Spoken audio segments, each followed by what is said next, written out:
আরে এ কি online boyfriend তো আমাদের অফিসের রাগী বস। জলদি জলদি এখান থেকে কেটে পড়ি। ওরে বাবারে, আরে সে তো এখনো এলো না, দূর, অপেক্ষা করাটাই বেথা। আরে নেহা, তুমি আজ লেট করে এসেছো, তোমার 200 টাকা জরিমানা করা হলো।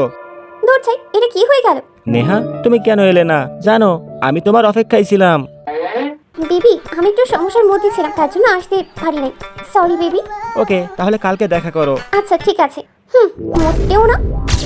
ওই নেহা, জানিস সব কোম্পানিতে নতুন বছরের বোনাস দিছে, কিন্তু আমাদের রাগী বসটা দিচ্ছে না। আচ্ছা ধারা। বেবি জানো কি হয়েছে? কি হয়েছে বলো। আমাদের বদ মেজাজি বসটা আমাদেরকে নতুন বছরের বোনাস দিতে রাজি হচ্ছে না। বেবি, তোমাদের কোম্পানিতেও কি একই অবস্থা? না না, একদমই না, আজই ঘোষণা করে দিচ্ছি। শোনো, তোমাদেরকে নতুন বছরের বোনাস দেওয়া হবে।